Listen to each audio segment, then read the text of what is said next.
வணக்கம் சம்பவ நேயர்களே. இன்றைய சம்பவத்தில் நம்ம பார்க்க போகிறது உத்தரப்பிரதேசத்தில் இருக்கக்கூடிய மீரட் நகரத்தில் நடந்த கொலை வழக்கு எப்படி இந்தியா முழுவதுமே ஒரு அதிர்வலையை ஏற்படுத்துச்சு. திருமணத்தை மீறிய ஒரு பெண்ணின் தவறான உறவு எப்படி அவளை கொலை செய்யும் அளவுக்கு தூண்டுச்சு.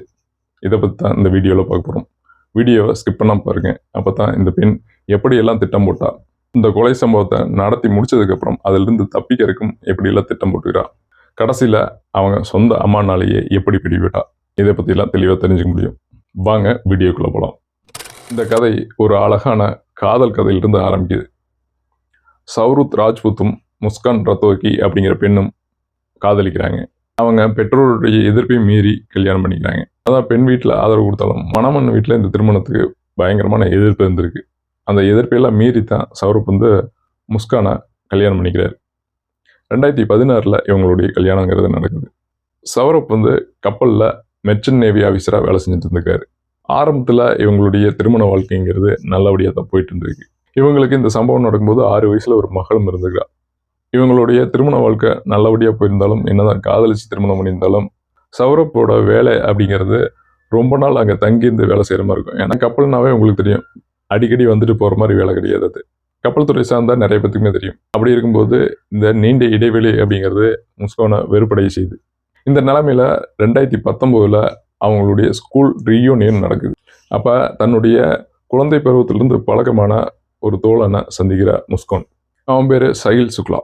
அவனுக்கும் முஸ்கானுக்கும் சின்ன வயதிலிருந்தே பழக்கம்ங்கிறது இருந்திருக்கு. அது மட்டும் இல்லாமல் 2 பேரும் ஸ்கூலில் ஒன்றா படித்தவங்க. ஸ்கூல் ரீயூனியன் மூலமாக அவங்களுடைய தொடர்பு அப்படிங்கிறது மறுபடியும் ஏற்படுது. இதை அடுத்து அதே வருடத்திலேயே 2 பேருமே டேட்டிங் செய்ய ஆரம்பிச்சுக்கிறாங்க. அதாவது வெளியே சுற்ற ஆரம்பிச்சிட்டாங்க. சஹிலுக்கு போதைப் பொருள் பழக்கங்கிறது இருந்திருக்கு. இந்த போதை பழக்கம் முஸ்கானுக்கும் கூடி சீக்கிரமே வந்துடுது. போதைக்காகனே இந்த 2 பேருமே தனியாக நிறைய டைம் மீட் பண்ணிக்கிறாங்க, வெளியே நிறைய டைம் சுற்றிக்கிறாங்க. இந்த நிலைமையில திருமண வாழ்க்கையில் வெறுப்படைகிற முஸ்கான் அதுக்கு ஒரு தவறான ஒரு திட்டத்தையும் வகுக்கிறா. அது என்னன்னா, அவளுடைய கணவனை கொல்றது அப்படிங்கிறதான். கணவனை கொல்லணும்னு ஃபர்ஸ்ட் நினச்சது முஸ்கான். ஆனால் இதையே தான் மட்டும் தனியாக செய்ய முடியாது அப்படிங்கிறத நல்லாவே தெரிஞ்சிருந்தவ சஹிலையும் இந்த திட்டத்துக்குள்ளே வரவழைக்கிறா. இந்த சஹிலை உள்ள வரவழைக்கிறதுக்கும் அவள் ஒரு திட்டத்தை வகுக்கிறா. சஹிலுடைய அம்மா இறந்துடுறாங்க. அவங்களுடைய ஆத்மா தன்னோட பேசுகிறதா சஹில் அடிக்கடி சொல்லிட்டு இருந்துக்கிறான். இதைய தனக்கு சாதகமாக பயன்படுத்திட்ட முஸ்கான் ஸ்னாப் சாட்டில் ஒரு ஃபேக் அக்கௌண்ட் ஒன்று கிரியேட் பண்ணுறான். அதன் மூலமாக சஹிலுக்கு சேட் பண்ண ஆரம்பிக்கிறான். அந்த ஸ்னாப் சாட்டோட அக்கௌண்ட்டை அவங்க அம்மா பேர்லேயே ஆரம்பிக்கிறான். அந்த சேட்டிங் ஃபுல்லாகவே எப்படி இருந்துக்குன்னா, நான் தான் உங்கள் அம்மா, நான் மறுவிரைவு எடுக்க போகிறேன் அப்படிங்கிற மாதிரியும் அவனுக்கு ஆறுதலாக பேசும்போதும் அவன் முழுசாக கொஞ்சம் கொஞ்சமாக அதை தன்னுடைய அம்மா தான்னு நம்ப ஆரம்பிக்கிறான் சஹில்.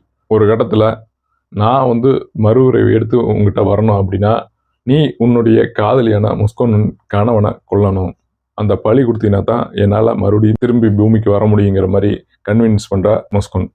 இதை அடுத்து அவனும் இந்த திட்டத்துக்குள்ளே உள்ள வந்துடுறான். சௌரப் லண்டனில் வேலை செஞ்சுட்டு இருக்கிறார். அங்கிருந்து தன்னுடைய மனைவியின் பிறந்த நாளுக்கு இங்கே வர்றதா திட்டமிட்டுக்கிறாரு. மனைவியோட பிறந்த நாள் February 25. அதுக்கு சர்ப்ரைஸ் பண்ணுறதுக்காக லண்டன்லேருந்து மீரட்டுக்கு வந்துடுறாரு சௌரப். தன்னுடைய மனைவியின் பிறந்த நாளை கொண்டாடிட்டு 28 தன்னுடைய மகளுக்கும் பிறந்த நாள் வருது. இது ரெண்டையுமே செலிப்ரேட் பண்ணிட்டு கொஞ்ச நாள் இங்கே இருந்துட்டு திரும்ப லண்டன் போகலாங்கிற திட்டத்தில் இருந்துருக்காரு சௌரப். முஸ்கானும் சஹிலும் சௌரப்புக்குள்ள நவம்பர் மாதத்துலேருந்தே திட்டமிட்டு இருந்திருக்காங்க. எப்போ ஃபாரின்லேருந்து சௌரப் வந்தாலும் அவரை முடிச்சிடணும் அப்படிங்கிற நோக்கத்தில் என்னென்ன தயார் செய்ய முடியுமோ அத்தனையுமே முன்னாடியே தயார் செய்து வச்சுக்கிறாங்க. முஸ்கான் February 22 ஒரு சைக்காட்ரிஸ்ட்டை பார்த்து தனக்கு தூக்கம் வர மாட்டேது அப்படின்னு சொல்லி சில தூக்க மாத்திரைகளை வாங்குறாங்க. அந்த மாத்திரையை வாங்கினதுக்கப்புறம் அந்த மாத்திரையை வச்சு அதோட பவர்ஃபுல்லான மாத்திரை என்ன இருக்குது அப்படிங்கிறத கூகுளில் சர்ச் பண்ணி அந்த மருத்துவருடைய போலி கையெழுத்தை பயன்படுத்தி போலியான டிஸ்கிரிப்ஷனை வச்சு அந்த பவரான மாத்திரையும் மார்க்கெட்லேருந்து வாங்குறாங்க. இதெல்லாம் வாங்கி முன்னாடியே தயார் நிலையில் வச்சுக்கிறாங்க. இந்த நிலைமையில் February 24 வந்த சௌரப் 25 தன்னுடைய மனைவியின் பிறந்த நாளை கொண்டாடிட்டு சௌரப்போட அம்மா வீடு மீரட்டில் இருக்கக்கூடிய இந்திரா நகர் அப்படிங்கிற ஏரியாவில் இருந்திருக்கு. February 26 தன்னுடைய அம்மா வீட்டுக்கு சௌரப் போகிறாரு. அங்கே போகும்போதே தன்னுடைய குழந்தையை கூட்டிகிட்டு போய்க்கிறாரு. இவளுக்கு ட்ரெஸ் எடுக்கணுமா, 28 பிறந்த நாள் ட்ரெஸ் எடுக்க போகணும்னு பேசிட்டு இருந்துட்டு அங்கே சாப்பிட்டு முடிச்சுட்டு ட்ரெஸ் எடுக்கிறதுக்கு கிளம்பி போயிடுறாங்க. அதுக்கப்புறம் March 3 தன்னுடைய அம்மா வீட்டுக்கு குடும்பத்தோடு வருவார் சௌரப். March 3 சாயந்தரம் வரைக்கும் அங்கே இருந்துட்டு சாயந்தரத்துக்கு மேலே கிளம்புறாங்க. கிளம்பும்போது அவங்க அம்மா வீட்டுக்கு போய் சாப்பிடுங்கன்னு சொல்லி அவங்க குழம்பை பார்சல் பண்ணி தந்ததாக சொல்லப்படுது. ரிட்டன் மீரட்டில் இருக்கக்கூடிய அவங்க வீட்டுக்கு நைட்டு 11 மணி வாக்கில் தான் வர்றாங்க. வெளியே அங்கே இங்கேயும் சுற்றிட்டு வந்துக்கிறாங்க. வந்த உடனே முஸ்கான் அந்த குழம்பை சூடு பண்ண ஆரம்பிச்சிட்டா.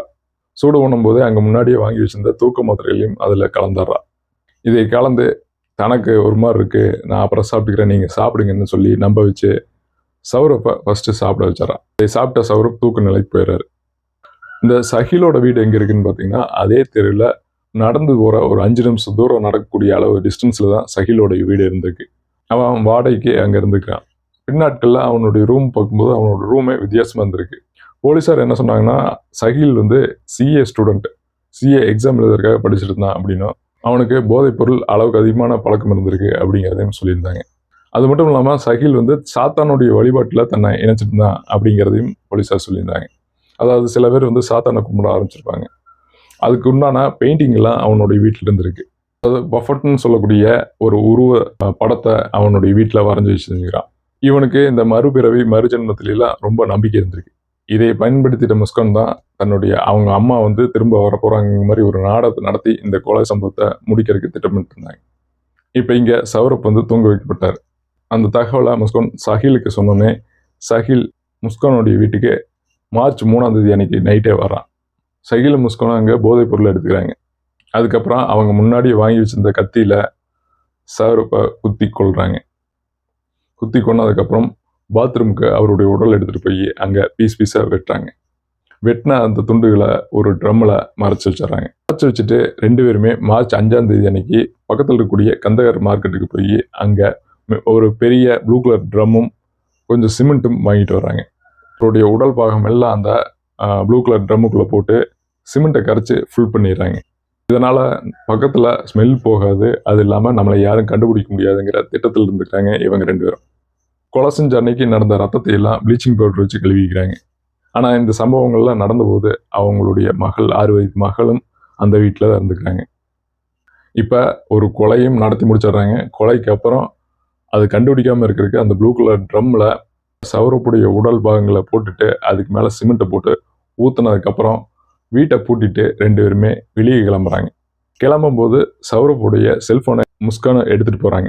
இவங்க சுற்றுற பக்கமெல்லாம் யூபிஐ டிரான்சாக்ஷன் அதன் மூலமாக பண்ணிக்கிறாங்க. இதன் மூலமாக சௌரப் வந்து உயிரோடு இருந்ததை மாதிரி ஒரு பிம்பத்தை கட்டமைக்கிறாங்க. அப்படி போகும்போது தன்னுடைய 6 வயது மகளை தன்னுடைய அம்மா வீட்டில், அதாவது முஸ்கானுடைய அம்மா வீட்டில் கொண்டு போய் விட்டுட்டு வெளியே சுற்ற ஆரம்பிக்கிறாங்க. முஸ்கானுடைய அம்மா வீட்டுக்கு போன அந்த குழந்தை தன்னுடைய அப்பாவை கேட்டுகிட்டே இருந்திருக்கு. அது மட்டும் இல்லாமல் அந்த குழந்தை அப்பா ட்ரம்முக்குள் இருக்காருன்னு அவளுடைய மழலை சொல்லிக்கிறாள். ஆனால் அது அவங்களுக்கு யாருக்குமே புரியல. அப்போ முஸ்கானும் சஹிலும் 2 பேரும் சேர்ந்து ஹிமாச்சல் இருக்கக்கூடிய மணாலிக்கு போயிடுறாங்க. அங்கே சிம்லா மணாலின்னு ஊர் சுற்றிக்கிறாங்க 2 பேருமே. எப்படி ஒரு கொலை சம்பவத்தை நடத்தி முடிச்சுட்டு தன்னுடைய கள்ளக்காதன் கூட ஊர் ஃபுல்லாக சுற்றிட்டு இருந்துக்கிறாங்க இந்த முஸ்கான். இடப்பட்ட கேப்பில் சௌரவுடைய ஃபோன் ஆனில் இருக்குது. ஆனால் ஃபோன் பண்ணால் ஃபோனை பிக்கப் பண்ணுறது இல்லைங்கிற சந்தேகம் சௌரப்புடைய குடும்பத்தாருக்கு வந்துடுது. அதாவது சௌரப்புடைய குடும்பத்தார்னா அவங்க அம்மா அப்பாவுக்கு வந்துடுது.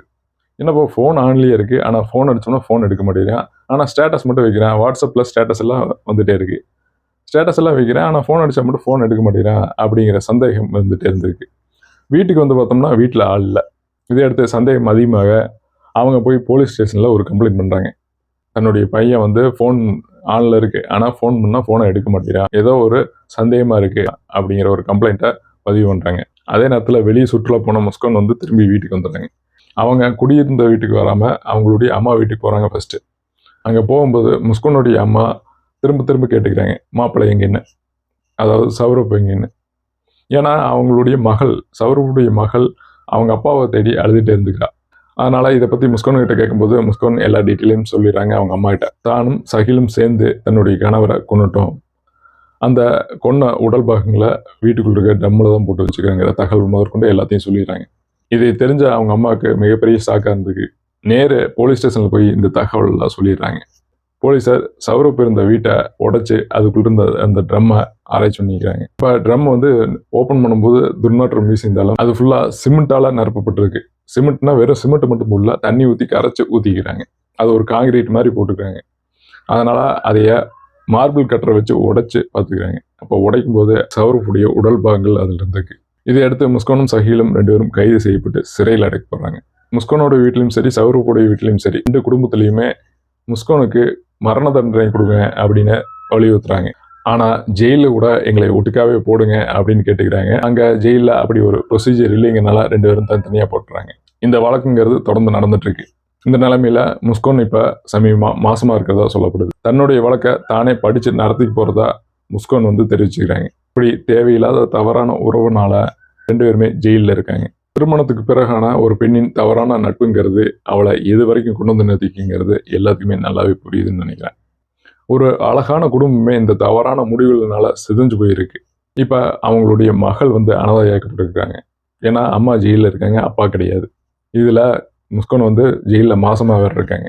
மனிதனுடைய தவறான எண்ணங்கள் என்னைக்குமே ஒரு நல்ல தீர்வை தராது அப்படிங்கிறது இவங்க வழக்கிலிருந்து எல்லாத்துக்குமே தெரிய வருது. ஆனாலும் இது போன்ற குற்றங்கள் தொடர்ந்து நடந்துகிட்டே இருக்கு. இப்படி திருமண வாழ்க்கையிலிருந்து வெளியே வர்றதுக்கு டைவர்ஷன் சட்ட ரீதியாக ஒரு வழி இருக்கும்போது தேவையில்லாமல் கொலை வரைக்கும் போய் அவங்களுடைய மொத்த வாழ்க்கையும் கேள்விக்குறியாக்கி வச்சுக்கிறாங்க இந்த 2 பேருமே. அவங்க வாழ்க்கை மட்டும் இல்லாமல் அந்த அப்பாவி குழந்தையோட வாழ்க்கையும் கேள்விக்குறியாக மாற்றிட்டு போனதுதான் மிச்சம். இதை பற்றி நீங்கள் என்னதான் நினைக்கிறீங்கிறத கமெண்ட் பாக்ஸில் கமெண்ட் பண்ணுங்க. இந்த வீடியோடைய தகவல்கள் உங்களுக்கு பிடிச்சிருந்தா லைக் பண்ணுங்க, உங்கள் ஃப்ரெண்ட்ஸுக்கும் ஷேர் பண்ணுங்க. இந்த சம்பவம் சேனலில் சமுதாயத்தை சீரழிக்கக்கூடிய குற்ற வழக்குகளும் அதே நேரத்தில் சமுதாயத்துக்கு தேவையான டாபிக்களும் விவாதிக்கப்படுது. அதனால மறக்காம நம்ம சேனலை சப்ஸ்கிரைப் பண்ணி உங்களுடைய ஆதரவு தாங்க. மீண்டும் ஒரு வழக்கு விசாரணையில் சந்திக்கிறேன். நன்றி, வணக்கம்.